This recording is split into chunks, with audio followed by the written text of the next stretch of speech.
warahmatullahi wabarakatuh.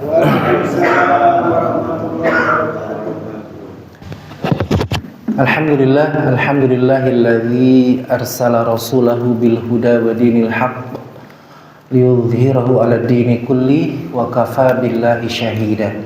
Asyhadu an la ilaha illallah wahdahu la syarikalah wa asyhadu anna Muhammadan 'abduhu wa rasuluhu alladzi la nabiyya ba'dah. Allahumma salli wa sallim wa barik ala nabiyyina Muhammadin wa ala alihi wa ashabihi wa man tabi'ahum bi ihsanin ila yaumiddin, amma ba'd. Alhamdulillah, sebuah keniscayaan bagi kita untuk senantiasa memuji Allah, tentunya atas segala karunia nikmat yang Allah berikan hingga detik ini. Dan mudah-mudahan apapun nikmat yang Allah berikan kepada kita mampu kita gunakan sebagai sarana untuk lebih mendekatkan diri kita kepada Allah Subhanahu wa taala.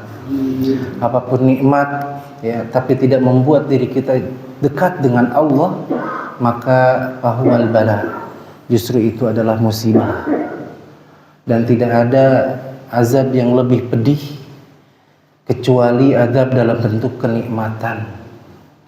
Ya, dibuat si hamba itu merasa nyaman, merasa nikmat, segala hajatnya dipenuhi, apa yang diinginkan Allah berikan, tapi semakin jauh dari Allah Subhanahu wa taala, maka itu adalah seburuk-buruk musibah.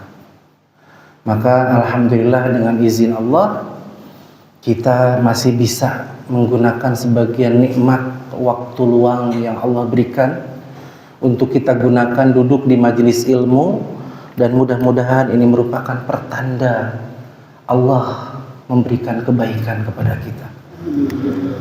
Sebagaimana sabda Nabi sallallahu alaihi wasallam, "Idza aradallahu bi'abdihi khairan." Apabila Allah menghendaki kebaikan kepada seorang hamba, maka istamala, akan dibuat si hamba itu produktif untuk beramal. Tidak mager. Bahasa milenial nama malas gerak. Produktif. Tanda kutip tentunya dalam hal amal soleh, dalam hal kebaikan. Sampai para sahabat berkata, wa ma yasta'milu, apa yang dimaksud si hamba itu dijadikan beramal soleh, dibuat si hamba itu beramal. Lalu kata Nabi SAW, yuwaffiquhu bi'amalin salih qabla mautihi, akan dijadikan si hamba itu beramal soleh, diberikan taufik, dorongan untuk dia bermudah-mudah dalam melakukan kebaikan sebelum wafatnya. Ini yang mahal. Ya, kalau hidayah mungkin semua orang dengan ilmunya tahu menuntut ilmu teh salah satu jalan menuju surga. Tapi kalau tidak ada taufik, Pak, berat. Maka ini yang mahal. Dan saya yakin bapak-bapak di sini mah semuanya duduk di majelis ilmu, ya, menunda waktu tidur lagi setelah subuh teh karena tahu ilmunya. Salah satunya Allah senantiasa memberikan kebaikan kepada seorang hamba ketika, ya, salah satunya itu ia mampu berlelah-lelah untuk sekedar duduk 1 jam dari 24 jam yang Allah berikan. Gampang we si eta mah gitu ya. Ini yang dimaksud idza aradallahu bi'abdihi khairan. Allah menghendaki kebaikan kepada kita semua, wabil khusus yang hadir di tempat ini. Amin gitu. Amin ya Allah ya rabbal alamin. Dan tentunya ini juga merupakan salah satu doa kita, di mana kita juga senantiasa memohon kepada Allah agar Allah mengaruniai kita istiqomah. Ya, belum atuh Pak. Sering saya sampaikan, istiqomah itu memang berat, karena yang ringan mah istirahat. Dan di antara perkara, kata para ulama, yang akan membuat seseorang istiqomah dalam melakukan satu amalan, dalam menjalani satu perbuatan baik, salah satunya adalah ketika dia tahu ilmu. Kenapa ada orang yang mohon maaf dalam sehari teh bisa sholawat sampai 1000 kali? Karena dia tahu ilmunya. 1 kali sholawat yang dia baca, minimal 10 kali Allah memberikan sholawat, bahkan tambahan rahmat. Kenapa ada orang-orang yang dalam sehari tidak kurang beristighfar, bahkan mungkin 1000 kali, bahkan bisa lebih? Karena dia tahu bahwa di akhirat satu saat dia akan membuka catatan amalnya yang kata Nabi, tuba liman wajada fi sahifati istighfaran katsira. Alangkah beruntungnya, bahagianya orang-orang yang tatkala mendapatkan catatan amalnya pas dibuka mendapati banyak istighfar di dalamnya. Masing-masing kita akan mendapati catatan itu, mala yughadiru saghiratan wala kabiratan illa ahsaha. Sampai-sampai tatkala seorang hamba nanti di akhirat tatkala membuka catatan, dia berkata, buku apa ini?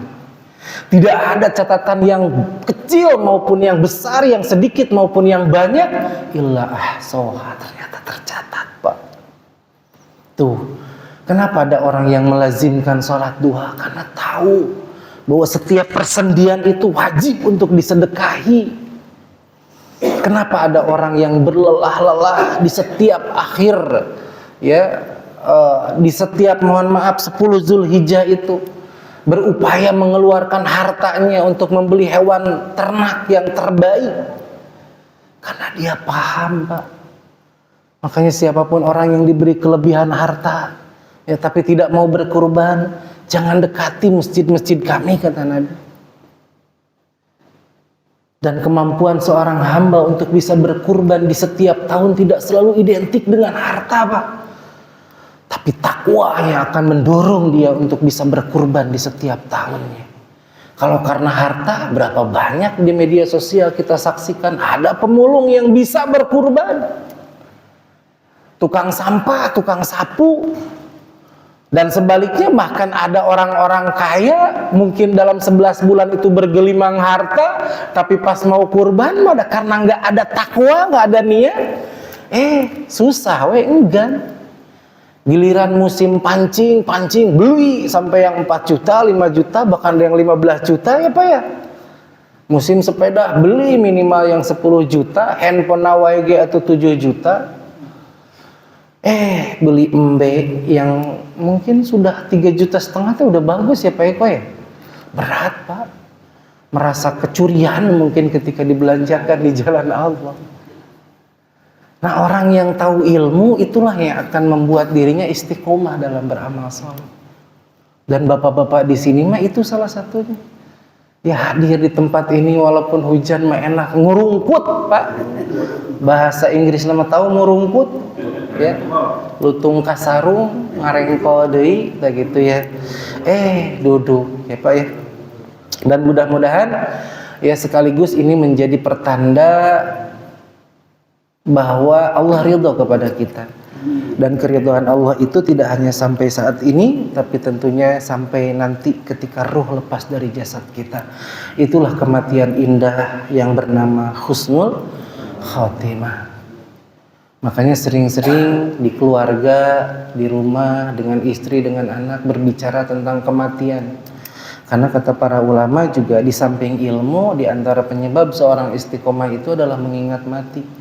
Bahkan Rasulullah SAW sendiri ya diwasiatkan, salah satu wasiat itu ya oleh malaikat Jibril. Salah satu wasiat itu adalah, ya Muhammad, ishma syi'ta fa innaka mayyitun. Hiduplah sesukamu, tapi ingat sesungguhnya engkau akan menjadi mayyit. Kurung buka, mati, kurung tutup, titik. Kan nggak pada bawa catatan ya, jadi bayangin lagi nyatet gitu ya. Ini hadis sangat spektakuler saya pikir untuk dibahas pagi ini ya. Hadis ini bersumber dari sahabat Sahal bin Sa'ad ya, diriwayatkan oleh Imam At-Tabrani, dan Syekh Al-Albani menyatakan hadis ini hasan sahih dalam silsilah as-sahihah. Dan mudah-mudahan ini juga sekaligus menjadi pengingat untuk kita agar kita termasuk hambanya yang istiqomah. Kata Nabi SAW, atani Jibril, malaikat Jibril datang kepadaku.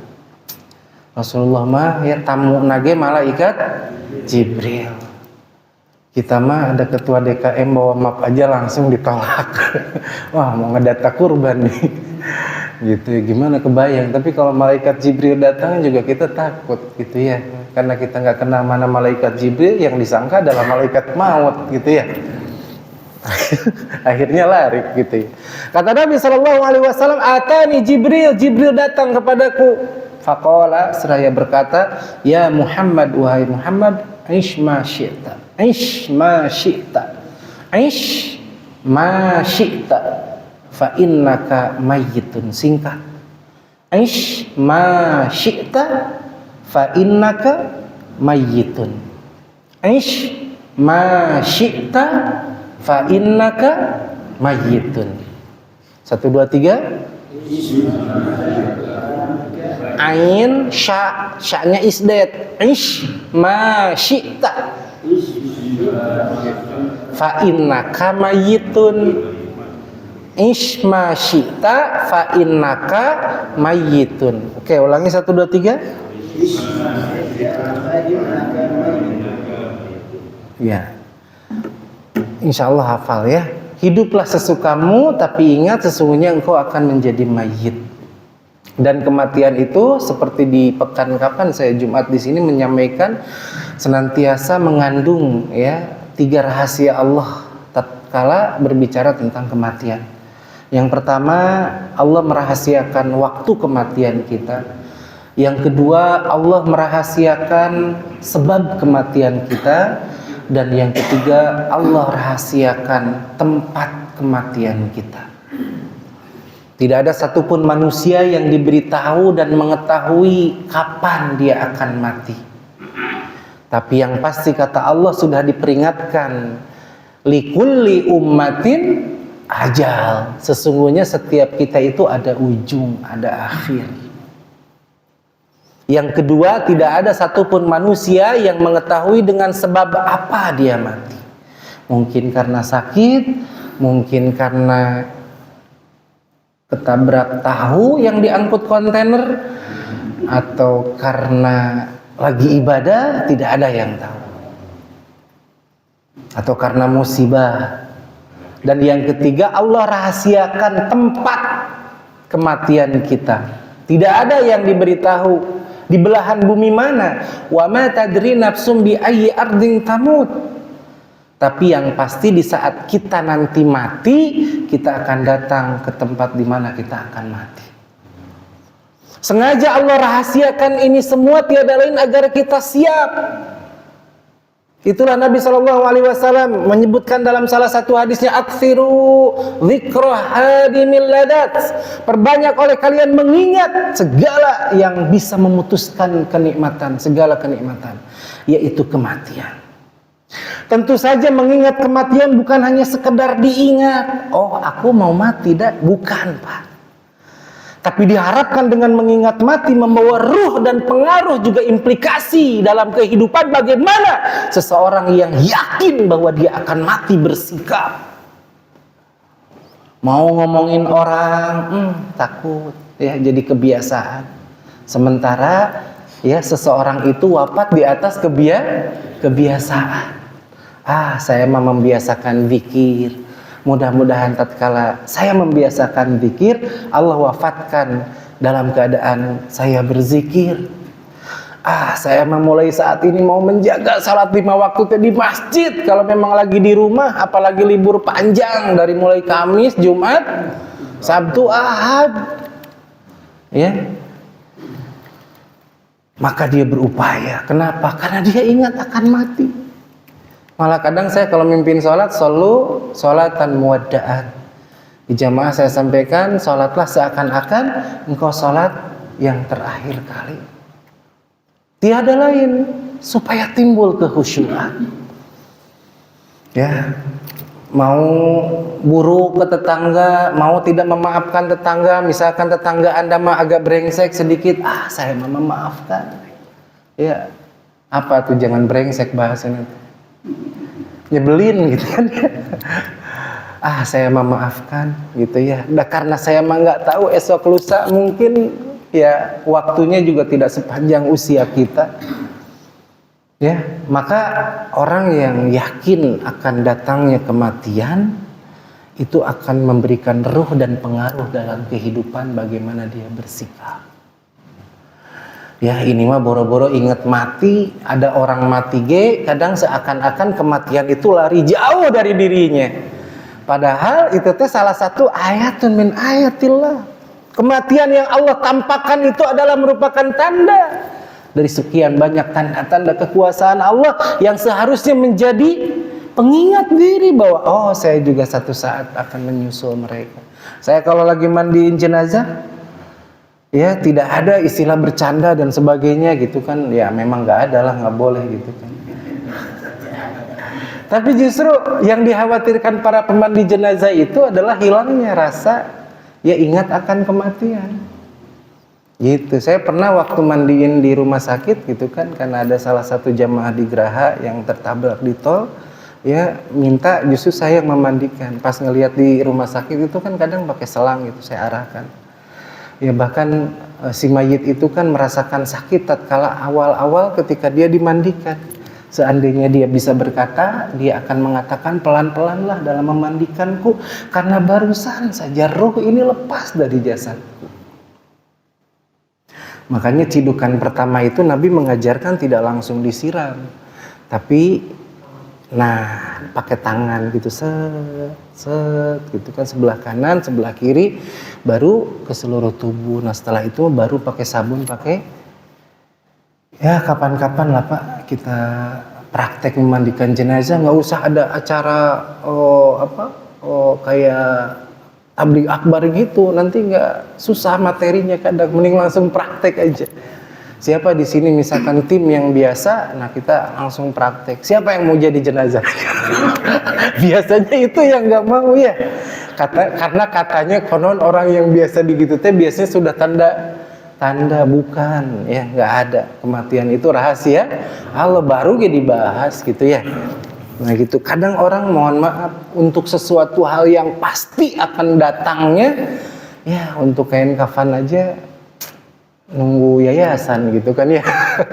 Mending kalau misalkan di yayasannya pas lagi pulang kampung, tapi masjid-masjid biasanya ada.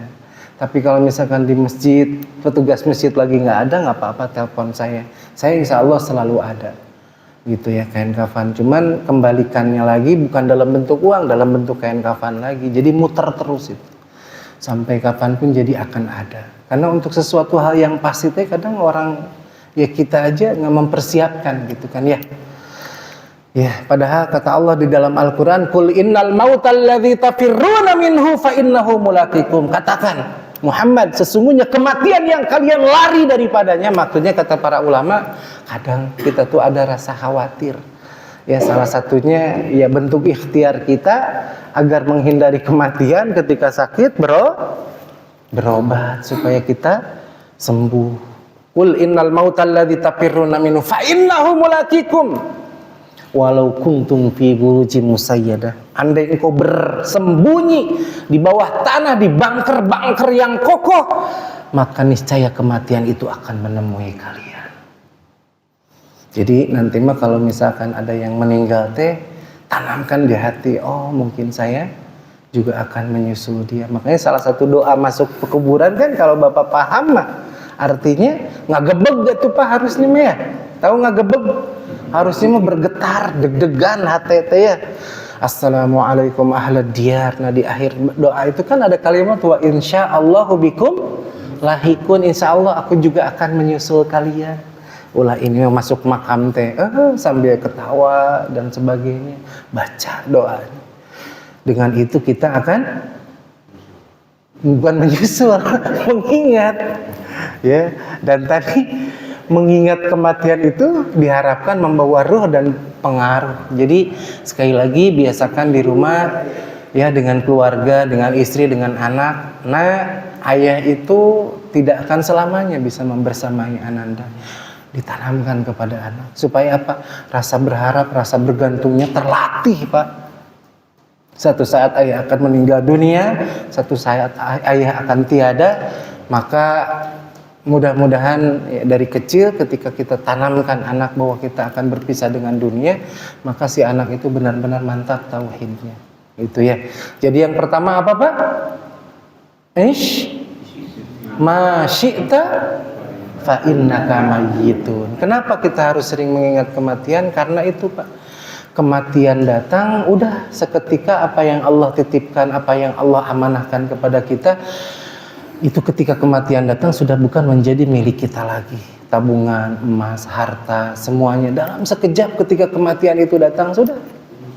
Kendaraan yang mewah, tetap kita pulang pakai keranda, minimal agak elit pakai ambulan, gitu kan ya. Itu pun kita sudah nggak bisa ambulana, mobil naon dia, wuling apa, EPP nggak bisa pak, ya. Apalagi nongol mana sih yang ngikutin saya banyak apa nggak bisa. Karena ketika kematian datang sudah pintu-pintu kegaiban sudah mulai dibuka. Siapa yang ngomong? Allah dalam Al-Quran, fakasyafna ghita, ya.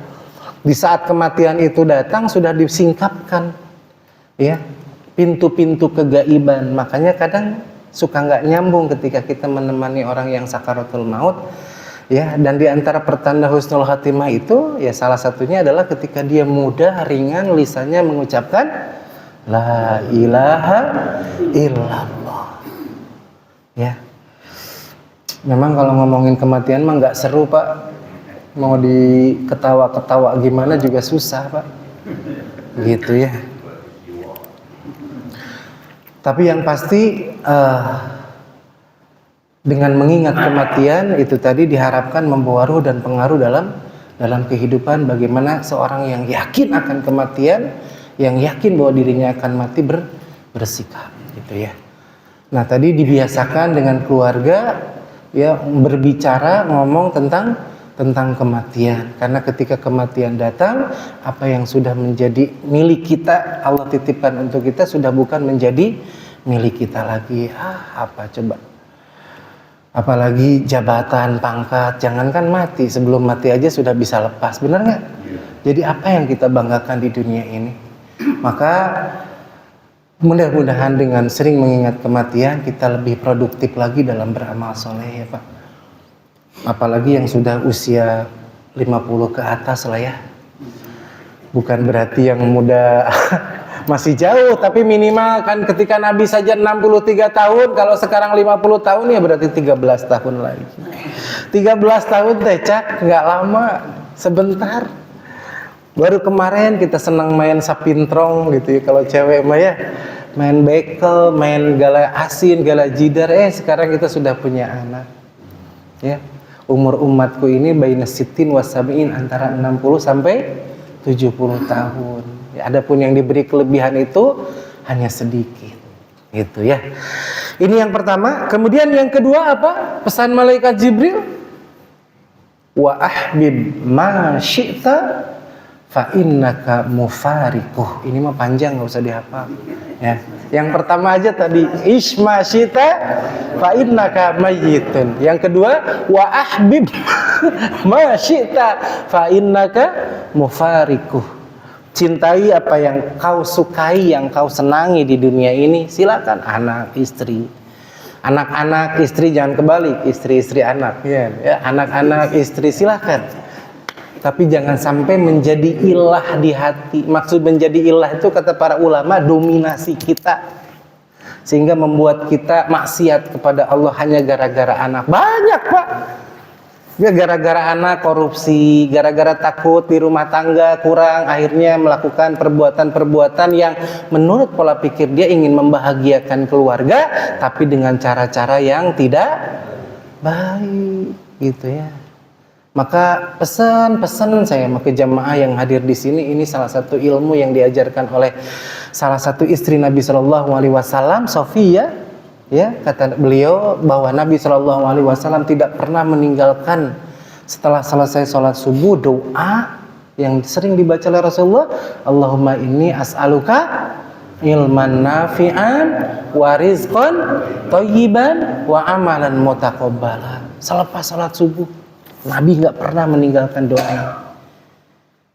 Ya, sampai kata para ulama, kenapa Nabi yang diminta itu ilmu dulu yang bermanfaat? Karena ini akan berdampak kepada dua hal yang diminta setelah ilmu. Apa? Rizki. Ya, punya harta, nyari rizki, kalau tidak dengan ilmu makan kadang bisa tersesat. Benar nggak? Termasuk juga tentang amalan yang diterima, amalan mutaqabbal. Kalau jauh dari ilmu mah jangan harap. Ibadah itu harus dengan ilmu, bukan dengan perasaan, bukan karena banyak orang yang melakukan, maka kudu belajar.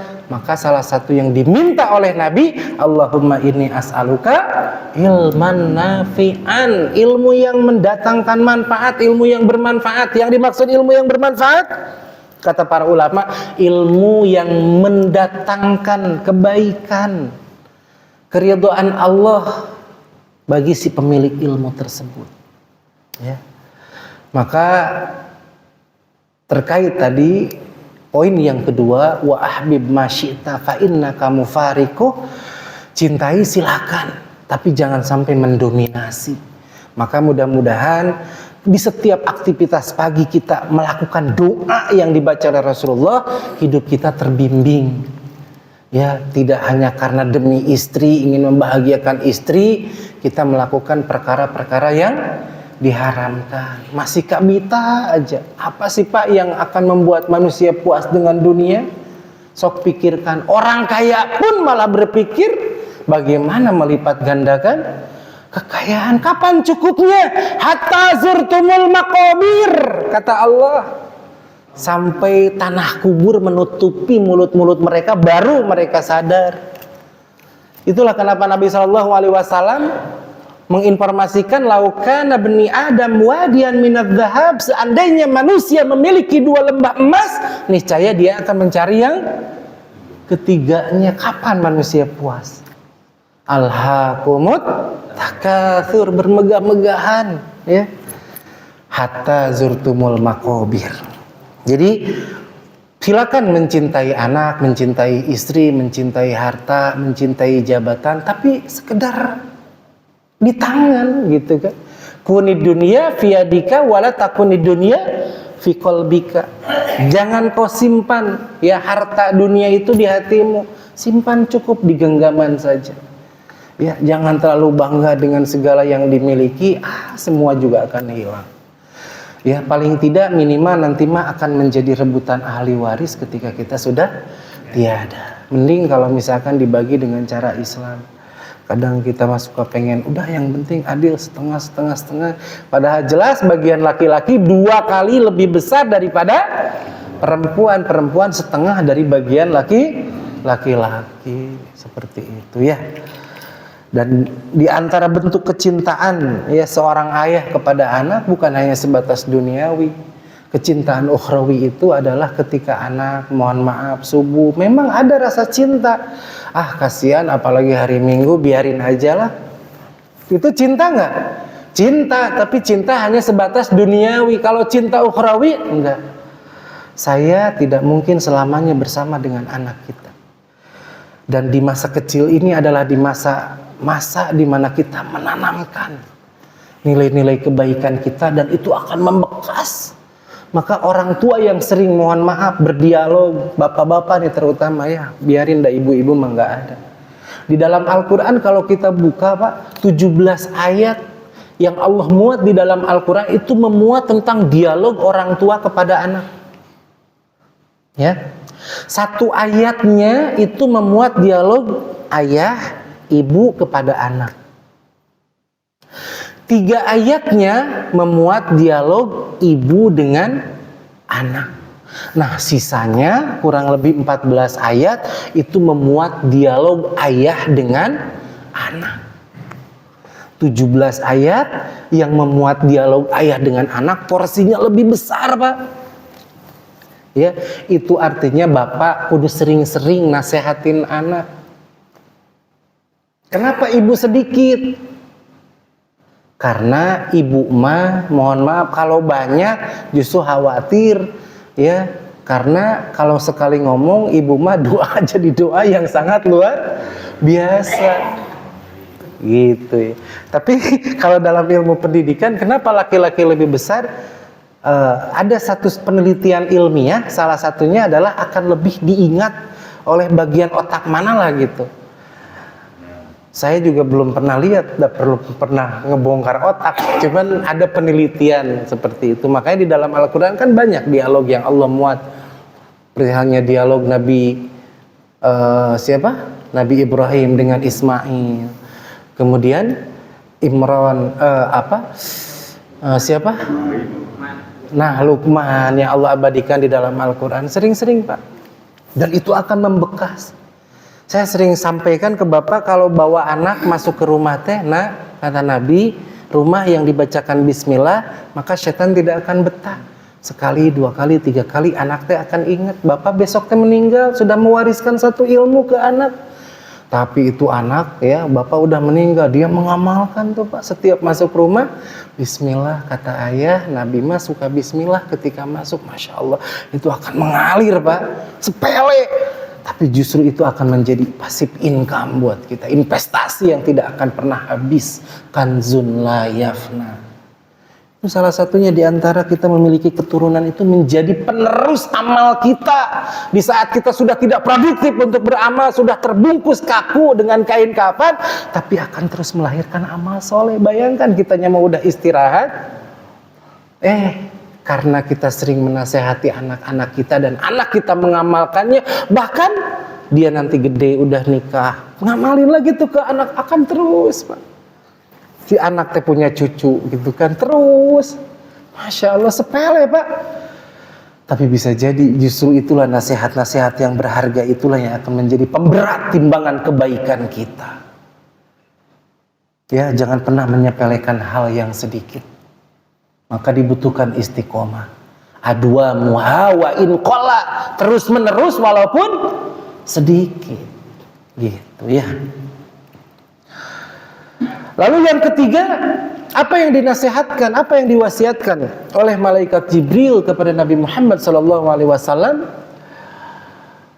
Yang pertama, ish ma syi'ta fa innaka mayyitun. Yang kedua, wa ahbib ma syi'ta fa innaka mufariquh. Cintai apa yang kamu senangi di dunia ini, tapi ingat sesungguhnya kau akan berpisah dengannya. Nah, yang ketiga, wa'mal ma syi'ta fa innaka majziyun bih. Silakan kamu beramal, silakan kamu berbuat, silakan kamu beraktivitas, tapi ingat, aktivitas apapun yang kamu kerjakan, amal yang kamu lakukan pasti akan dibalas. Pasti Pak. Al jaza min jinsil amal. Balasan itu sesuai dengan perbuatan. Kita berniat baik, berpikir baik, melakukan kebaikan, pasti kebaikan itu akan kembali kepada kita. Sebaliknya, hidup kita gelisah terus ya, banyak masalah dan sebagainya, pasti itu juga diakibatkan dosa-dosa kita. Jadi sebetulnya dengan hadis ini sederhana hidup ini. Berbuat baik, pasti kebaikan itu akan kembali kepada kita. Demikian juga ketika kita berbuat buruk, satu saat keburukan itu akan kembali kepada kita.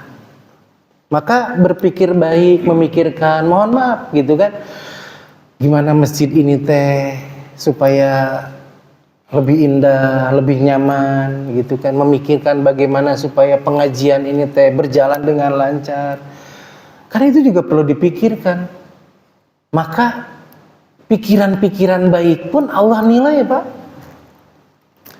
Ya, niat saja kebaikan itu pasti dicatat sebagai sebuah kebaikan. Apalagi kalau dilaksanakan, itu maha baik, maha rahman rahimnya Allah kepada kita.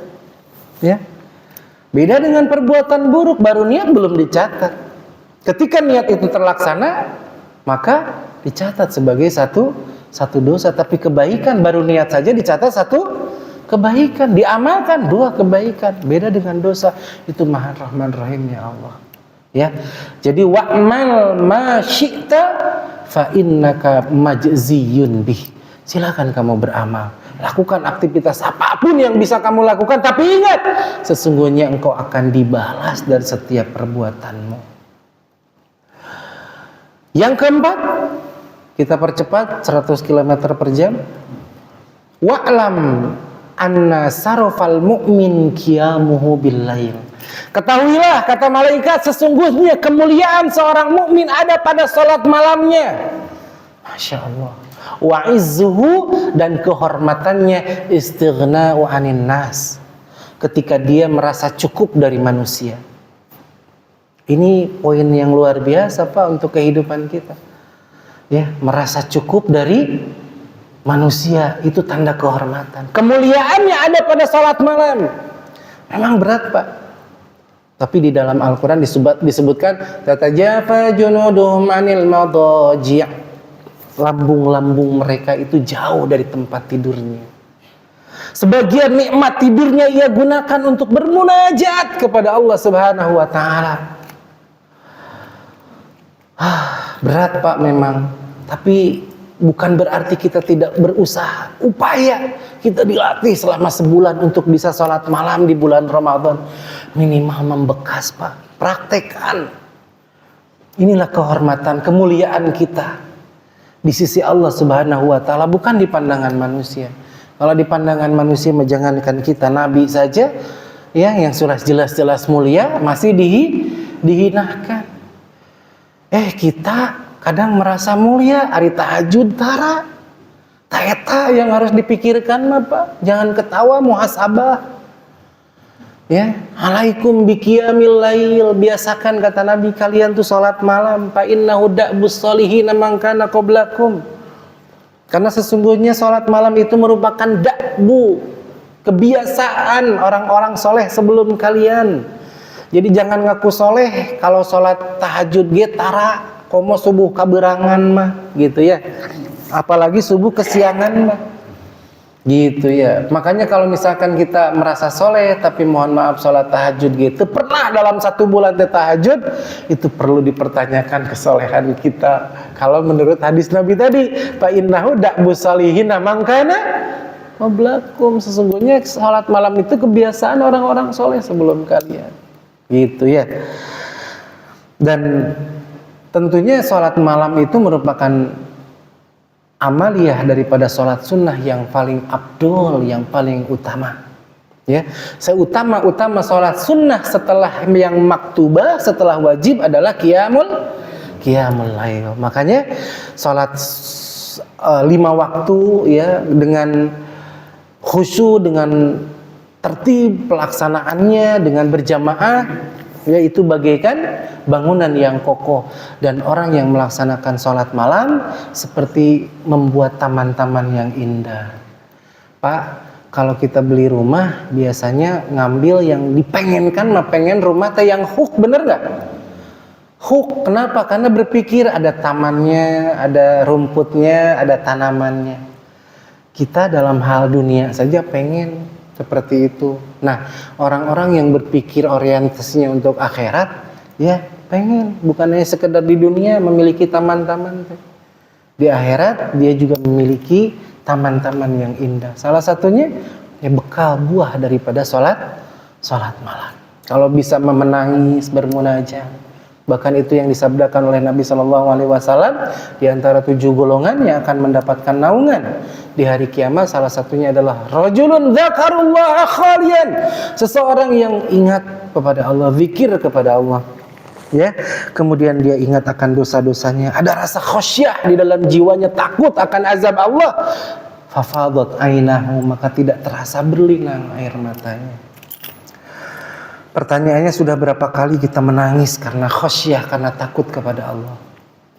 Kalau takut ditagih mah akhir bulan sih udah sering, Pak. Minimal gitu kan. Nih, tangisan yang mahal, air mata yang dahsyat itu adalah air mata taubat. Dan di situ Nabi menyebutkan khalian, dalam keadaan menyepi, dalam keadaan menyendiri. Karena bisa jadi itu adalah air mata yang mahal. Kalau bapak misalkan imam nangis, bapak ikut nangis, bisa jadi air mata itu bukan air mata yang mahal semahal tahajud di saat sendiri, di saat zikir kepada Allah. Karena bisa jadi tangisan itu karena kabawa nangis ku batur. Nah, orang si eta sedih, akhirnya jadi sedih gitu ya Pak ya. Kenapa dia nangis? Akhirnya jadi nangis. Kadang kebawa haru gitu kan, kebawa suasana. Makanya air mata yang mahal itu ya air mata di saat khalian, di saat kesendirian. Maka sudah berapa kali kita menangis karena takut kepada Allah. Maka kalau misalkan susah, khawatir itu pertanda kerasnya hati kita. Ya, dibaca ayat-ayat tentang azab, adem we Pak. bahkan cenderung gitu kan ya. Itu tadi yang dibaca saya itu salah satunya kan wailu yaumaidil lil mukadzibin. Ya, sungguh celaka orang-orang yang mendustakan. Ya. Nah, Pak, kemuliaan seorang mukmin ada pada salat malam dan kehormatannya, kegagahannya wa izzuhu ada pada merasa cukup dari manusia. Tidak hasad terhadap nikmat yang ada pada orang lain. Karena dia yakin, seyakin-yakinnya bahwa rezeki itu sudah terukur, sudah tertakar. Apa yang Allah takdirkan untuk dia, dia yakin tidak akan meleset, pasti akan datang kepada dia.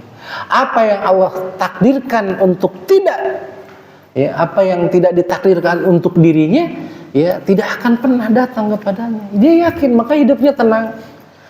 Jadi tidak bahasa Inggrisnya tidak celamitan, ya terhadap nikmat yang ada pada orang lain, apalagi hasad.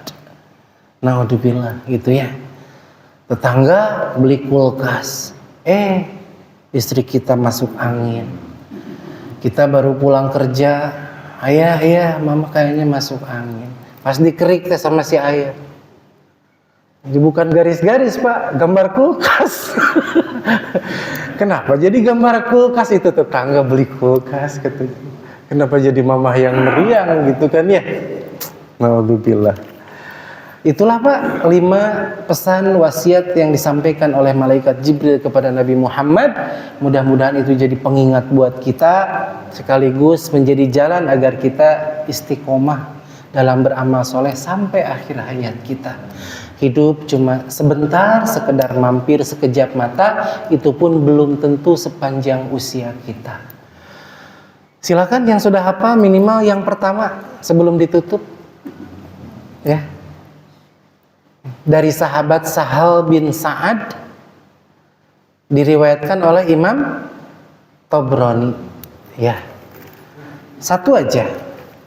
Boleh yang isma syi'ta fa innaka mayyitun, boleh yang wa ahbib ma syi'ta fa innaka mufariku, boleh wa mal ma syi'ta fa innaka majziyun bih. Ya, boleh yang itu. Silakan 3 dipilih. Salah satu aja. Ada 3 orang, selesai kita ngaji. Belum ada, kita tungguin. Soalnya udah diulang-ulang tuh Pak. Isma syi'ta fa innaka mayyitun. Hiduplah sesukamu, tapi ingat sesungguhnya kau akan menjadi mayit. Sama artinya diriwayatkan oleh Imam At-Tabrani dari sahabat Sahal bin Sa'ad. Ayo, jangan pada nunduk. Silakan, 3 saja. Kalau hafal kita selesai ngajinya. Kalau belum kita tunggu sampai jam 6 lah. Waktu syuruk jam berapa Pak Ketua?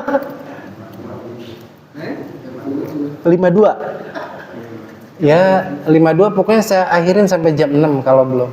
Oh, kirain Bapak mau ngangkat rupanya gini. Saya sudah seneng Pak. Silakan. Isma syi'ta fa innaka mayyitun. Jadi kalau ditanya, ayah tadi ngaji masalah apa? Oh, Neng, isma syi'ta fa innaka mayyitun. Gitu. Pak Maskur apa pengajian? Biasa we. Ta'muruna bil ma'ruf wa yanha 'anil munkar katanya. Nyuruh berbuat baik, mencegah yang munkar katanya. Ayo Pak, silakan. Isma syi'ta. Ya, silakan Pak.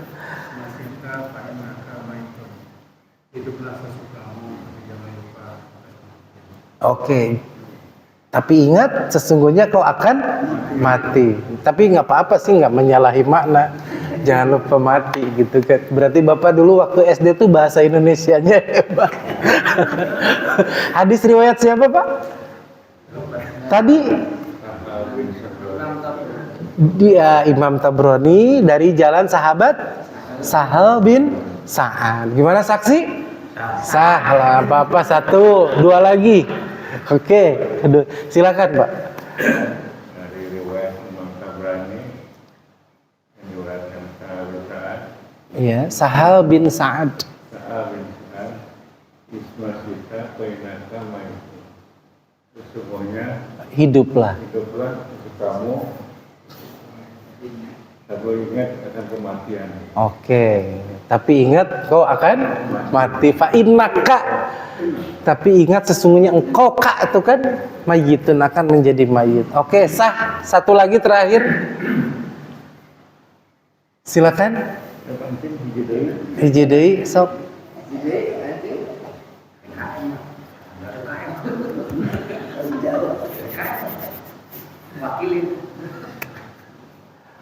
Kapan-kapan mah kalau mau ngaji teh bawa catatan minimal. Nggak apa-apa walaupun kadang nyatet pas di rumah mah disimpan. Pas ngaji lagi baru dibuka asa udah gitu kan. Enggak. Tapi ya ilmu itu bagaikan binatang buruan kata para ulama, dan mencatat ya buku adalah pengikatnya. Da bapak ayeuna hafal isma sita make sendal beda pohon ya tuh lupa lagi naonnya yang tadi teh gitu kan, kecuali benar-benar isma sering disampaikan ke anak ke istri gitu kan, insya Allah ilmu tuh semakin sering disampaikan semakin ingat, kuat diingatan gitu ya. Cuman ulah setiap ketemu orang isma sita nasi bapak teh jadi kia aja gitu kan, ribet gitu ya. Satu lagi silakan ya Pak Ketua.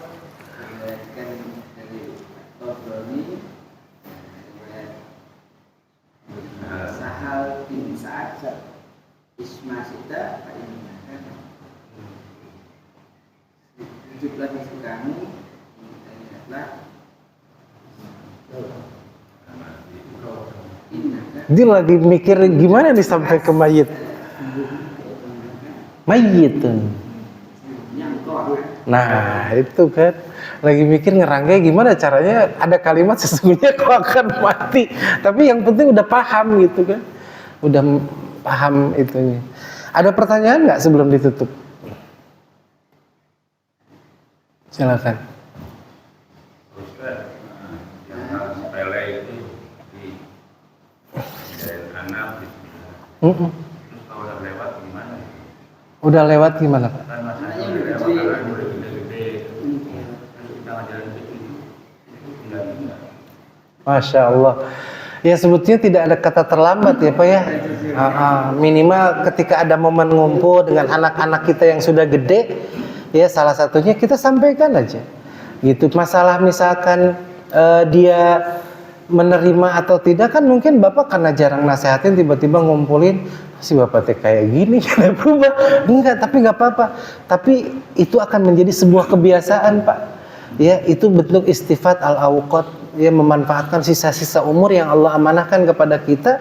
Kalaulah ada kebaikan yang bisa kita lakukan, maka jangan ditunggu-tunggu, Pak. Sebetulnya tidak ada kata terlambat gitu dalam hal kebaikan. Ya. Ada lagi? Silakan, Pak. Apa betul Pak Ustaz kalau kita sering-sering mengingat kematian bisa menghapuskan dosa-dosa kesalahan? Saya belum menemukan dalil ya yang sharih tentang kata-kata Bapak bahwa kematian bisa menghapuskan dosa-dosa. Tapi dengan mengingat kematian diharapkan membawa ruh dan pengaruh. Ya kalau misalkan dia sering ingat mati kemudian akhirnya dia beristighfar, ya insya Allah bisa jadi penghapus dosa gitu ya. Tapi setidaknya dengan mengingat mati dia akan memiliki rem gitu Pak. Ya, dalam bersikap mau bertutur kata kotor, satu saat ingat aku tidak manusia, gajah mati meninggalkan gading, aku mau meninggalkan nama, aku nggak mau ya Allah di saat kematianku nanti aku udah tiada, yang diingat orang itu hanya keburukan, kata-kata kasarnya dan sebagainya. Jangankan di luar, di rumah tangga aja. Ya berapa banyak orang, mohon maaf, perempuan yang ketika bapak mati teh justru alhamdulillah setelah bapak mati asam urat normal gitu kan ya, tekanan darah normal, sebab katanya ketika ada bapak mah aduh asam urat naik deh gitu kan ya, tensi naik deh, komo gula darah gitu kan. Artinya apa? Ada satu doa yang diajarkan oleh Nabi. Ini salah satu Nabi berdoa diabadikan oleh Allah, waj'alli lisana sidqin fil akhirin. Rob, jadikan aku buah tutur yang manis, yang baik untuk generasi setelahku. Ingat bahwa setelah kita tiada, ketika orang yang mengingat kita itu adalah tentang kebaikan kita, maka itulah orang yang beruntung, dialah pemenangnya. Seperti itu ya. Nah, mudah-mudahan kurang puas ya Pak ya jawabannya ya. Jadi bisa nanya lagi ke yang lain gitu ya. Seperti itu. Ada lagi silakan Pak.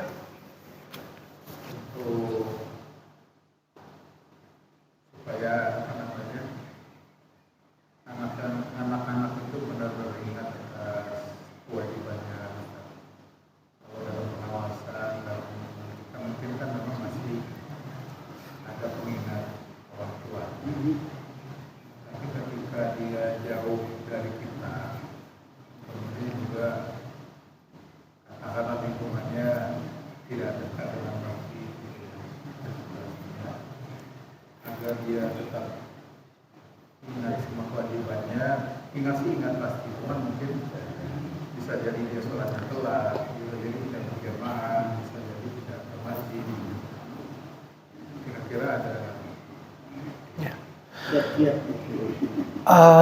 salah satu metodologi pendidikan yang diajarkan oleh seorang ulama ya salah satunya adalah controlling. Nah, bagian dari controlling itu adalah sering komunikasi, dan yang terpenting dari itu semua adalah doa. Ingat, doa orang tua kepada anak tidak ada hijab antara dirinya dengan Allah. Gitu ya. Hati anak kita ada dalam genggaman Allah. Maka minta kepada Allah yang menggenggam hatinya. Kalau misalkan Pak Maskur mau lewat ke jalan A misalkan, tapi di situ teh Pak Maskur sok takut karena ada anjing mau lewat teh, maka yang dilakukan itu apakah yang pertama, kalau lari lebih cepat anjing daripada lari, mau ditimpuk pakai batu takut balik gitu kan, maka satu-satunya cara panggil yang punyanya.